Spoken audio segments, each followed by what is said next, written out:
안녕하세요. 랠프 월도 에머슨 자기실내 오늘 2장 읽어드리겠습니다. 만물의 중심이 되어라. 만물의 중심이 되어라. 누구도 자신의 본성을 거스릴 수 없다. 인간이 분출하는 모든 의지는 자신의 존재 법칙 안에 국한된다. 안데스와 히말라야의 높이 차이가 지구상의 곡선에서 보면 사소한 것과 마찬가지다.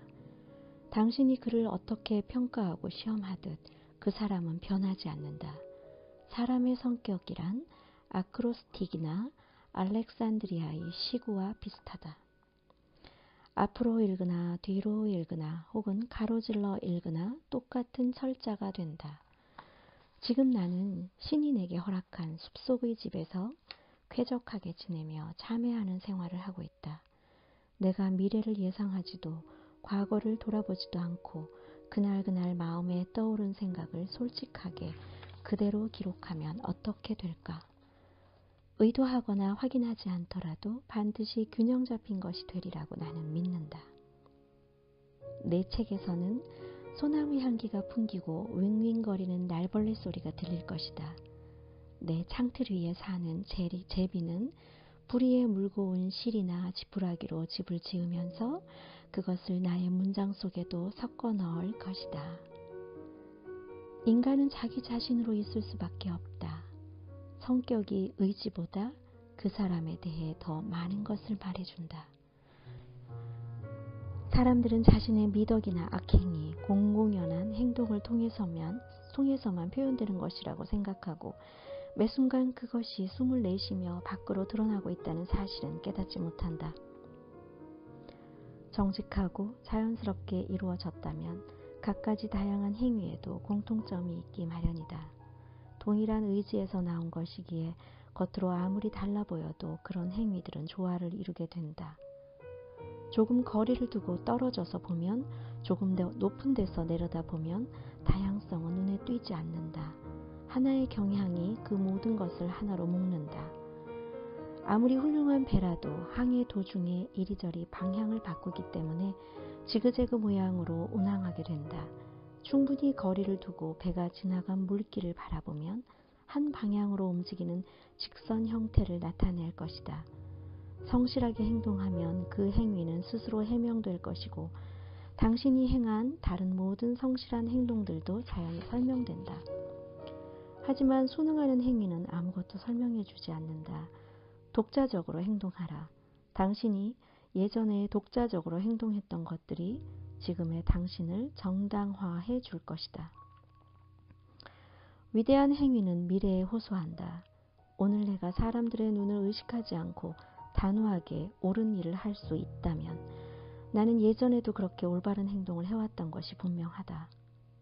그리고 과거의 올바른 행위는 지금의 나를 정당화해 줄 것이다. 어떤 사람이 되면 좋겠다고 생각한다면 지금 바로 그런 사람이 되어라. 어떤 경우에도 다른 사람들의 시선에 개의치 않으려고 노력한다면 결국엔 항상 그럴 수 있을 것이다. 인격의 힘은 차곡차곡 쌓인다. 지난달에 행한 미덕의 힘이 오늘에 미친다. 정치가와 전쟁터의 영웅들이 갖춘 위엄은 어디서 연유한 것일까? 무엇이 인간의 상상력을 불러일으키는 것일까? 과거의 위대한 날들과 승리에 대한 의식 때문이다. 그런 기억들이 한 줄기 빛이 되어 지금 무대로 걸어나오는 배우를 비춘다. 눈에 보이는 천사들이 그를 둘러싸고 지켜주는 셈이다. 채텀의 음성에 천둥 소리를 부여하고 워싱턴의 풍채에 위엄을 더하고 애덤스의 눈에 미국을 투영시킨 것이 그것이다. 명예는 하루살이의 목숨처럼 짧고 덧없는 것이 아니기 때문에 우리는 그것을 귀하게 여긴다. 명예는 먼 옛날에 뿌리를 두고 있는 미덕이다. 오늘날 우리가 명예를 숭배하는 것은 그것이 오늘의 것이 아니기 때문이다.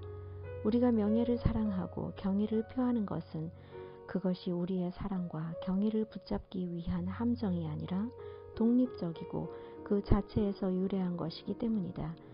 그렇기에 젊은이에게서 명예가 발현되었다 하더라도 그 명예는 유서 깊고 순수한 혈통에 연결되어 있는 것이다. 나는 수능이나 일관성 따위의 말을 이제 더는 듣지 않았으면 좋겠다. 그런 말들은 앞으로 관보에나 실어서 웃음거리로 만들었으면 한다. 식사 시간을 알리는 종소리 대신 스파르타군의 용맹스러운 관악기 소리를 듣고 싶다. 다시는 허리를 굽히지 말고 더는 우물거리며 사과하지 말자. 유명 인사가 식사를 함께 하러 우리 집에 온다고 하자. 나는 그 사람을 기쁘게 해주려고 애쓰지 않는다. 오히려 그가 내 기분을 맞추어 주길 바란다.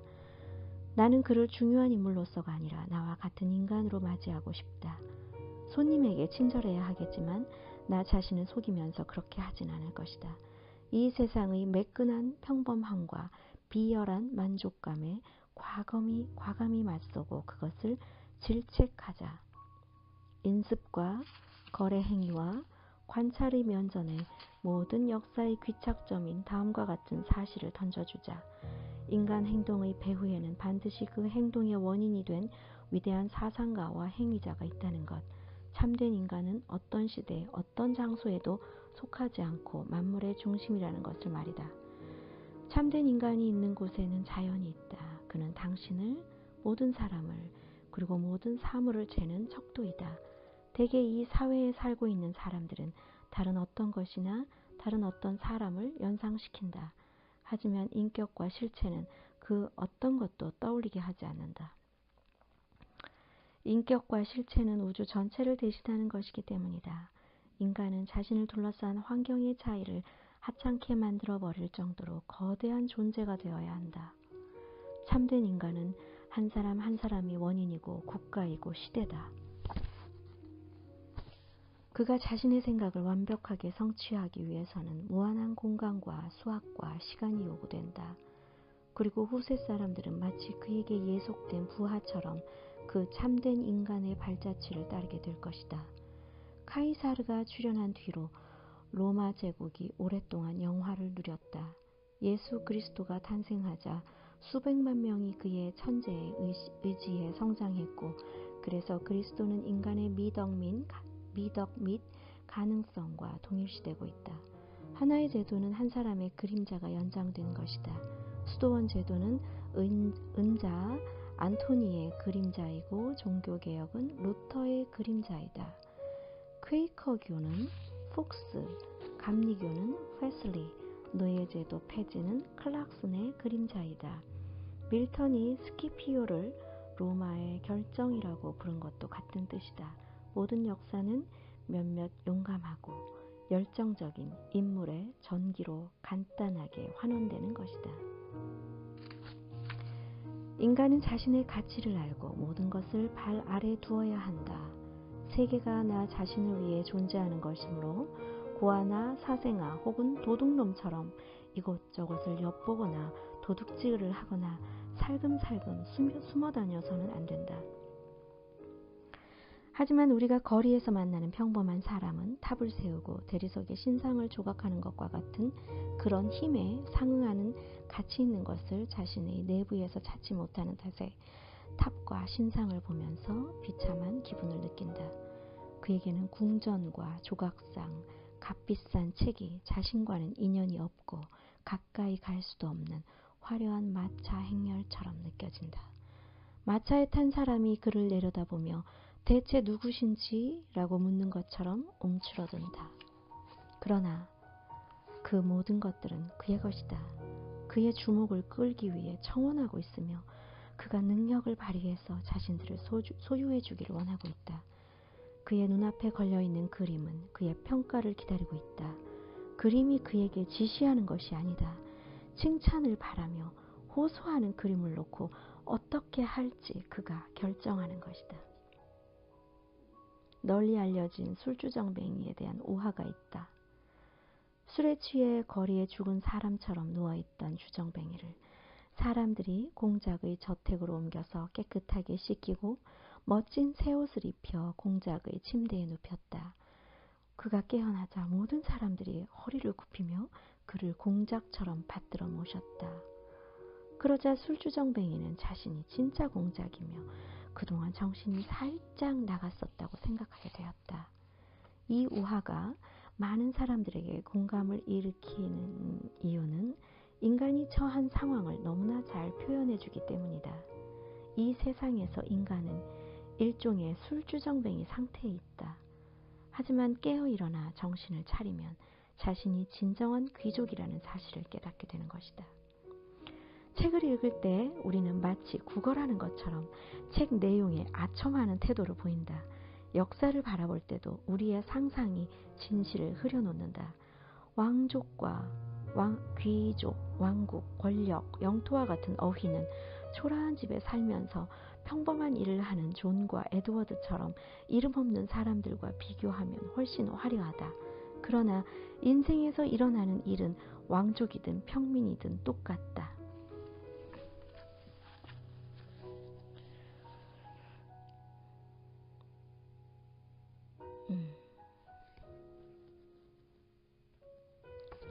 양쪽의 총량을 따져보면 다르지 않다. 왜 알프레드와 스칸데르베크와 구스타부스에게 그처럼 경의를 표하는가? 그들이 덕 있는 인물이었다고 하자. 그렇다고 그들이 그 덕을 남김없이 모두 사용했는가? 왕들의 뚜렷하고 이름 높은 발자취에 뒤따랐던 것과 같은 커다란 보상이 오늘날 평범한 당신의 행위에도 걸려있다. 평범한 사람들이 독자적인 견해를 갖고 의식적으로 행동할 때 왕의 행위만을 비추던 영광이 그의 행위로 옮겨간다. 세계는 왕의 가르침을 받고 왕은 국민들의 시선을 한몸에 받는다. 이 위대한 상징으로부터 사람과 사람이 서로에게 표해야 할 경의를 배울 수 있다. 사람들은 왕과 귀족 혹은 대영주에게 기쁜 마음으로 충성을 바친다. 이 충성심은 그들 자신의 권리와 아름다움 그리고 모든 인간의 권리에 관한 인식을 어렴풋하게나마 표현하는 상형 문자이다. 왕과 귀족과 대영주는 이런 충성이 있기 때문에 자신만의 법을 만들고 세간의 척도를 무시한 채 자신만의 척도로 사람과 사물을 평가하고 은혜는 돈이 아니라 명예로 갚고 자신이 곧 법을 대표한다고 선언할 수 있는 것이다. 모든 독창적인 행위는 왜 인간을 끌어당기는 것인지 그것은 자기 신뢰의 이유를 탐구함으로써 설명할 수 있다. 신뢰받는 자는 누구인가? 보편적 신뢰의 근거가 되는 본래의 자신이란 무엇인가? 과학을 당혹스럽게 하는 저 별, 독립심이 조금이라도 담겨 있으면 사소하고 불순한 행위에까지 아름다움의 빛을 쏘는 별. 시차도 없고 측정 가능한 요소도 없는 별의 본질과 힘은 무엇인가? 이 물음을 따라가면 재능과 덕과 생명의 본질, 우리가 자발성 또는 본능이라고 부르는 근원에 닿게 된다. 후천적으로 배우는 교육과 대비시켜 우리는 이 근원적 지혜를 직관이라고 한다. 그 심오한 힘 속에 분석이 불가능한 궁극적인 사실 속에 모든 사물에 공통된 근원이 있다. 왜 그런지는 모르지만 조용한 시간이면 인간 영혼의 내부에서 존재의 감각이 솟아오른다. 그 감각은 사물, 공간, 빛, 시간, 인간과 구별되는 별개의 것이 아니라 그것들과 함께 있다. 그 감각은 또 생명과 존재가 연유한 바로 그 근원으로부터 나온다. 우리도 처음에는 만물의 근원인 생명을 공유한다. 그런데 그 후 인간 이외의 것은 자연현상으로 보기 때문에 자신도 동일한 근원에서 생겨났다는 것을 잊어버리고 만다. 하지만 바로 여기에 인간 행동과 사고의 원천이 있다. 인간에게 지혜를 주고 불신자나 무신론자가 아닌 다음에는 부인할 수 없는 영감이 숨쉬는 허파가 여기에 있는 것이다. 우리는 광대한 지혜의 무릎 위에 누워있다. 그 지혜는 우리에게 진리를 들려주고 우리를 통해 활동한다. 우리가 정의를 분별할 때, 우리가 진실을 분별할 때 우리 자신은 아무것도 하지 않는다. 다만 지혜의 빛을 통과시키고 있을 따름이다. 그 빛이 어디에서 온 것인지 묻는다 해도, 만물의 근원인 영혼을 탐색한다 해도 철학은 아무것도 가르쳐주지 않는다. 그것이 존재하는가 아니면 존재하지 않는가, 우리가 확실히 말할 수 있는 것은 그뿐이다. 모든 사람은 자신의 의식적인 행동과 무의식적인 지각을 분별할 수 있다. 그리고 무의식적인 지각이야말로 전적으로 신뢰할 만한 것이라는 사실을 알고 있다. 무의식적인 지각을 말로 표현할 때 실수를 할 수는 있지만 그것의 존재는 낮과 밤처럼 명백해서 논쟁의 대상이 아니다. 반면 의식적인 행동이나 살아오면서 획득한 것들은 이리저리 움직이며 변한다. 근거 없는 공상, 아주 희미하고 소박한 감정이 사람들의 호기심과 경의를 지배한다. 생각 없는 이들은 다른 사람이 무의식적인 지각을 말로 표현하면 그것을 의견으로 여기고 간단히 부정해버린다. 아니, 의견보다 더 쉽게 부정한다. 그것은 지각과 의견을 분간하지 못하는 탓이다. 그들은 당신이 보고 싶은 것만 볼 뿐이라고 생각한다. 하지만 지각은 기분 내키는 대로 일어나는 것이 아니라 숙명적으로 일어난다. 만약 내가 어떤 특성을 깨닫는다면 내 아이들도 그것을 깨달을 것이며 시간이 지나면 온 인류가 깨달을 것이다. 나 이전에는 그것을 깨달은 사람이 없었다고 해도 달라지는 것은 없다. 내가 그것을 지각한 것은 태양의 존재와 마찬가지로 명백한 사실이기 때문이다.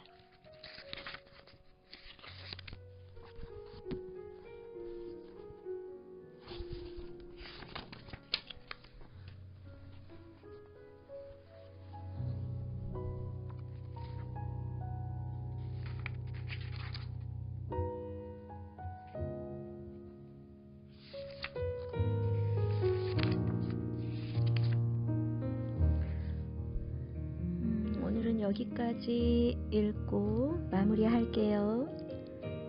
네, 다음 시간에 만나요, 여러분. 감사합니다. 사랑해요. 행복하세요.